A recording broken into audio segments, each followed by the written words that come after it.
Meskipun kebohongan itu lari secepat kilat, satu waktu kebenaran itu akan mengalahkannya. Pertama-tama saya mau mengingatkan Profesor Denny. Dia kan sudah S3, jangan-jangan jadi S-teler.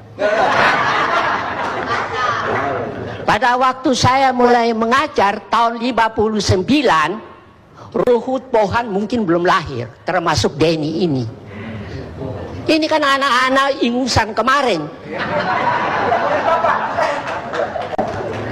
Saya mau mengatakan kepada Profesor Denny, jangan bikin afleidingsmanoeuvre. Afleidingsmanoeuvre itu ialah mengalihkan perhatian. Dari zaman Pak Harto, masuk keluar penjara itu sudah biasa. Mana itu menteri yang dulu saya pernah kritik itu? Sudah tidak ada lagi itu orang. Jadi saya mau mengatakan kepada semua, jangan suka pakai nama Tuhan, pakai nama Allah, pakai nama segala macam itu. Ya. Terus ada pepatah, maaf aja saya terpaksa pakai pepatah bahasa asing. Al gaat de leugen nog zo snel, de waarheid achterhaalt hem wel. Meskipun kebohongan itu lari secepat kilat, satu waktu kebenaran itu akan mengalahkannya. Bisa tahun ini, bisa tahun 2014 atau sesudah itu, nanti kita lihat. Orang-orang seperti Benny Karman ini yang ngomongnya itu saya lihat di televisi itu, dia dengan Ruhut itu mendampingi Nasaruddin. Saya kan ikut dari dulu ngomongnya itu. Ini orang-orang ini tidak punya rasa malu. Rai gedek. Nah, orang-orang ini yang tadi ngomong tuh mulutnya bau. Coba sekali-sekali Anda cium mulutmu itu, kalau tidak bau baru Anda bicara jujur. Kalau bau itu berarti tidak jujur. Terlalu banyak makan uang haram.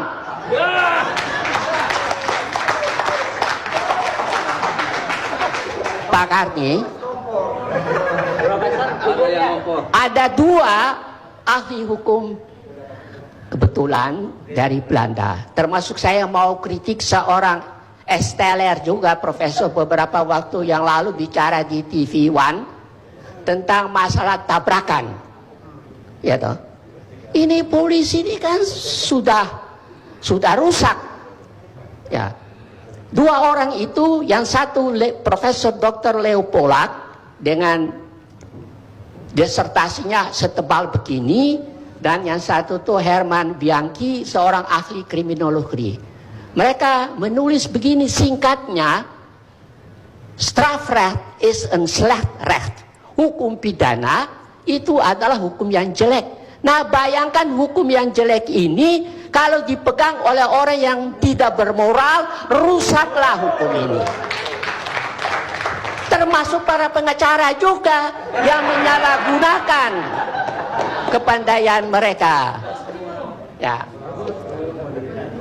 Jadi bukan bulat, Pak. Dari tadi itu saya tidak tahan bau busuk. Profesor, coba sebutkan satu kebohongan yang telah kami katakan. Sebutkan satu kebohongan yang telah kami katakan. Saya bertanya kepada Anda sebagai jangan profesor. Debat saya sudah katakan pada Pak Karni, saya tidak mau debat dengan para politisi atau para politikus. Ya, berarti Anda menyebarkan kebohongan. Bukan malam ini, sejak semula. Saya kan kenal dia kan debat dengan itu dalam itu. Waktu di masa-masa yang lalu itu yang menulis buku itu tentang Gurita Cikeas itu. George. Iya. Iya toh. Anda belajar lagi lah, baru debat dengan saya. Pak Karni, ada ungkapan hoogmoed komt voor de val. Kesombongan itu berarti kejatuhan sudah dekat. Ya. Saya pikir terpaksa saya harus kemukakan mengenai masalah polisi ini, karena tadi saya dengar itu ya. Polisi ini sebetulnya tidak melindungi rakyat. Malahan pagar makan tanaman. Contoh di Pamekasan, itu rumah milik seseorang, bertahun-tahun lamanya polisi tidak mau mengembalikan, meskipun Mahkamah Agung sudah memberi putusan enkrah panggeweesde, putusan mengikat. Di Medan, polisi seperti pagar makan tanaman, mengantar orang untuk mengusir si pemilik rumah. Saya berharap dua ungkapan ini didengar oleh Kapolri, ya toh, supaya atau kalau dia mau dengar, gunting kumisnya dulu, kasih baik-baik. Begini Pak, ini sudah pukul 11, ya toh. Saudara Ruhut kan masih ingat, dia pernah bilang itu saya tapi sudah pikun, nanti saya kirim ambulans. Ayo betul apa enggak? Nah, lalu orang tanya kepada saya tapi jawabnya apa?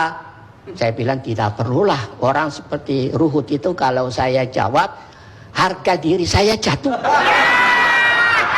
Tetapi karena didesak termasuk harga diri saya juga jatuh kalau ini nantang saya.